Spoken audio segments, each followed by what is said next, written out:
Baik, selamat pagi Pak Rizka. Pagi.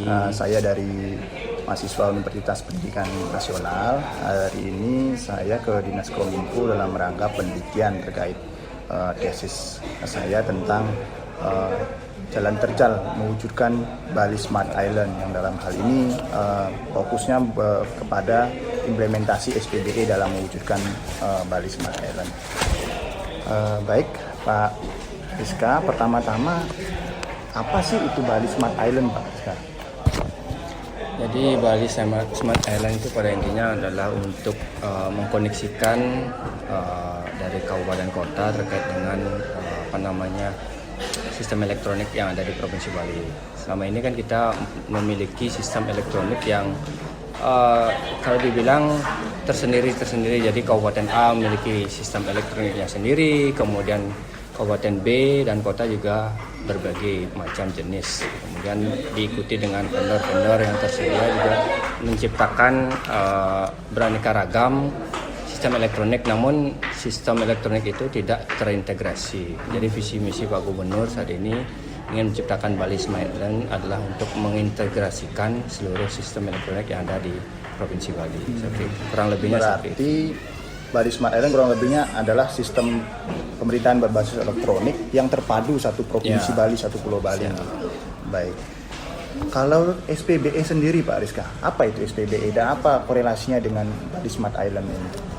Sistem pemerintahan berbasis elektronik. Jadi di Provinsi Bali itu kita telah mencoba untuk mengubah pola kerja yang dari awalnya manual itu ke berbasis elektronik. Jadi seperti misalnya dari surat menyurat, kita sudah beralih di Provinsi Bali ini telah beralih dari yang dulunya menggunakan disposisi manual, membutuhkan banyak waktu, kemudian banyak tenaga, menyita waktu, kemudian melalui dengan dibangunnya sistem elektronik berupa kantor virtual yang sebelumnya adalah e-office.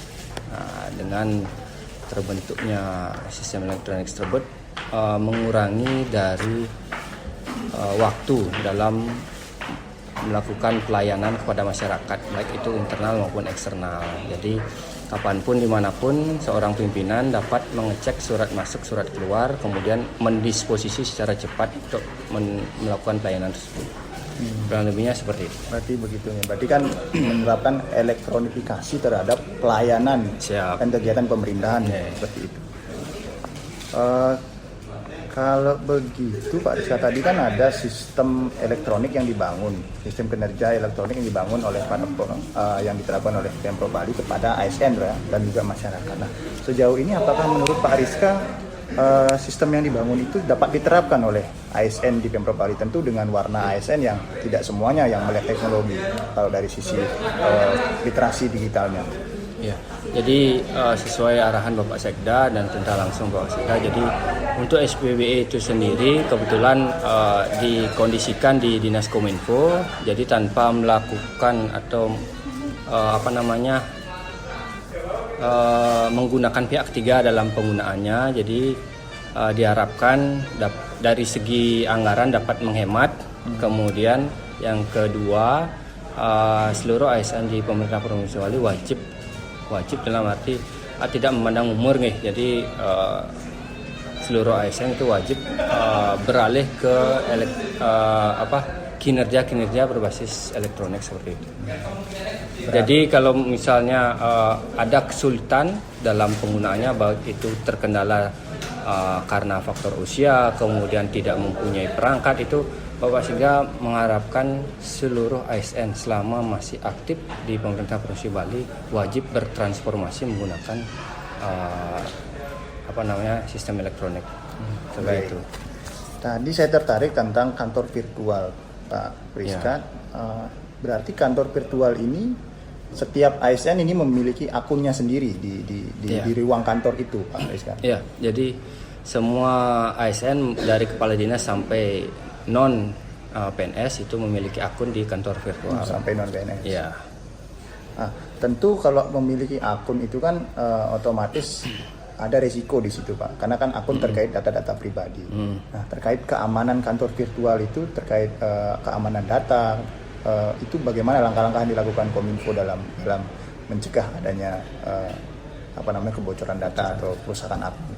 Ya, kebetulan kami di bidang persandian telah berkolaborasi dengan bidang infrastruktur. Jadi yang tim SPBE selaku penyelenggara pembuatan dari kantor virtual. Jadi kita kolaborasi di mana celah terjadi kerentanan di awal sebelum aplikasi tersebut launching.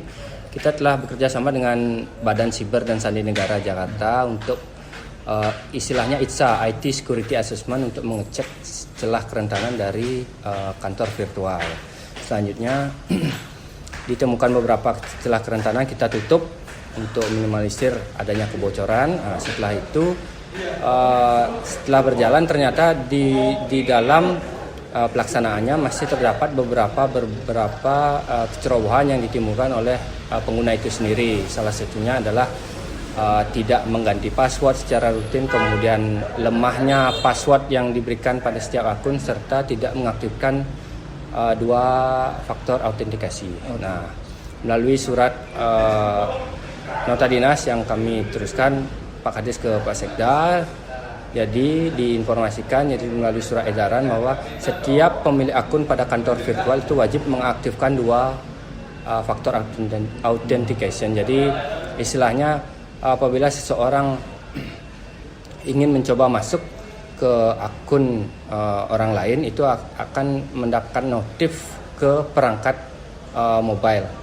Jadi kecil kemungkinan seseorang itu dapat memasuki akun orang lain seperti itu. Oh, seperti ya. Berarti ada double autentikasi itu ya, sebagai keamanan untuk ASN yang memiliki kantor virtual tadi. Ya. Nah, itu kan terkait kantor virtual, Pak Rizka. Kalau dalam keamanan cyber secara umum terkait SPBE, apakah ada kiat-kiat atau strategi yang dilakukan untuk meningkatkan tingkat keamanan cyber atau perlindungan atau pertahanan keamanan dalam cyber di pelaksanaan SPBE sendiri, Pak Rizka? Di lingkup SPBE itu sendiri kita telah mengikuti pelatihan-pelatihan karena ASN yang terbatas. Nah, kita mencoba mengikuti pelatihan yang diselenggarakan oleh pemerintah pusat, yaitu Badan Siber dan Sandi Negara. Jadi di sana kita mengetahui bagaimana teknik-teknik serangan yang dilakukan hacker kepada aplikasi-aplikasi, terutama aplikasi Pemprov nih. Jadi di sana kita belajar dan terus berkolaborasi dengan tim infrastruktur di SPBE untuk memperkuat aplikasi-aplikasi yang telah kita bangun seperti itu. Jadi dari segi SPBE-nya kita kolaborasi dengan melakukan ITSA, kemudian VA mandiri, vulnerable assessment seperti itu. Nah, kemudian untuk ASN itu sendiri kita lebih condong ke edukasi. Jadi memberikan pemahaman dasar kepada, terutama kemarin kita lakukan di Latsar CPNS.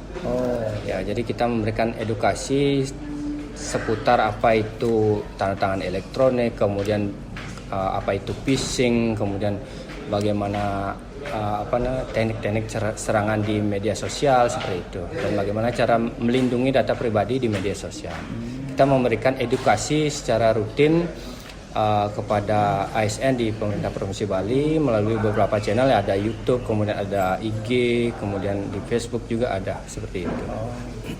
Berarti kalau dari sisi peningkatan pemahaman keamanan cyber dilakukan edukasi ya, edukasi, terutama lewat Latsar CPNS untuk ASN yang akan baru. Selain itu juga kita membentuk tim di Provinsi Bali, itu namanya tim CISET, Computer Incident Response Team.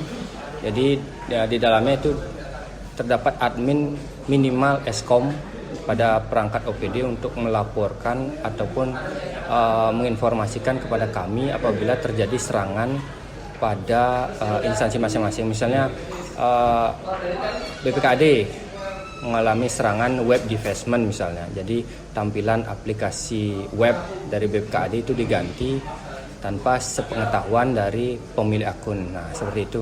Dari admin tersebut melaporkan ke kami. Apabila admin tersebut tidak bisa mengantisipasi, kita di bidang persandian bersama-sama dengan BSSN akan mencoba untuk memperbaiki aplikasi tersebut. Seperti itu. Jadi kita memiliki tim di masing-masing OPD dan sekolah. Berarti timnya ada di masing-masing OPD ya? Ya, jadi perwakilan satu orang di masing-masing OPD dan sekolah. Oh, ada perwakilan satu perwakilan. masing-masing personil ya, Ya, masing-masing personil instansi satu. pemerintah Ya. begitu ya. Berarti ada tim yang dibentuk untuk penanganan hal-hal semacam Ya, serangan ada tim. hacker seperti itu. Nah, kalau tim itu dibentuk dengan surat keputusan atau apa, Pak? Kemarin melalui SK pembentukan tim CISAT itu menyebutkan admin di masing-masing OPD. Oh, admin Ya, masing-masing. Oke. menyebutkan tanpa menyebutkan nama gitu. Jadi dari OPD itu mengirimkan nama sesuai dengan surat yang kita lampirkan. Oh, demikian. Baik. Kemudian kalau keamanan cyber ini kan kalau kalau dalam tim yang Bapak sebutkan tadi, apakah itu termasuk tim yang diinkludkan dalam tim SPBE, Pak? Karena yang saya tahu kan SPBE punya timnya sendiri. Ya, tim SPBE itu khusus untuk menangani infrastruktur jaringan, kemudian aplikasi untuk Pemprov Bali. Itu di luar.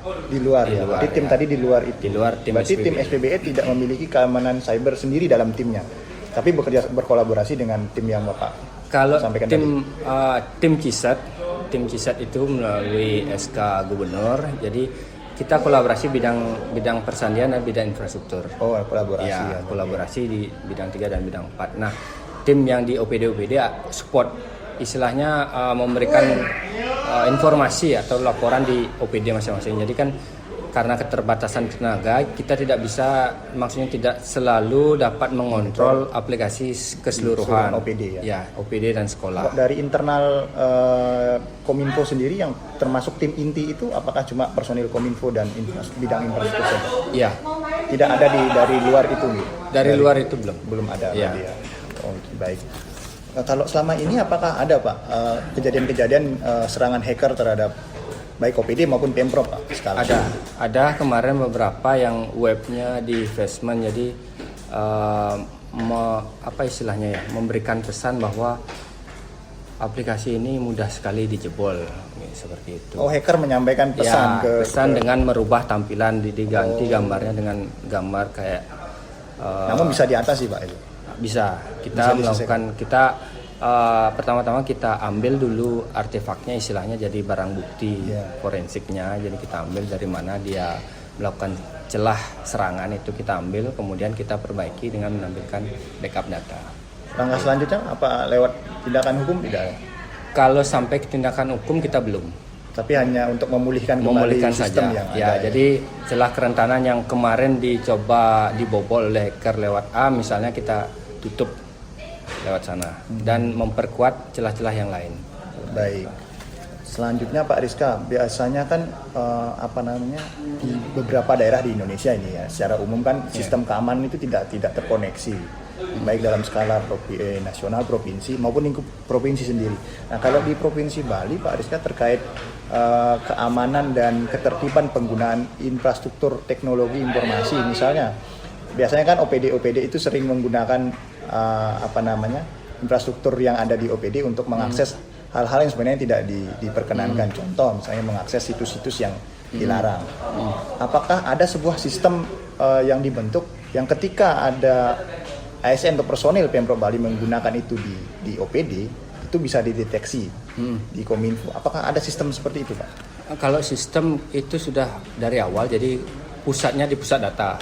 Pusat data di Kominfo, Pak?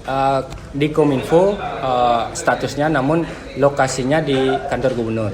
Oh, tapi itu bagian dari Kominfo. Pusatnya Jadi Kominfo. ya, jadi itu masuk di bidang infrastruktur, terutama di jaringan, kemudian aplikasi dan pusat data. Jadi semua terlihat di pusat data.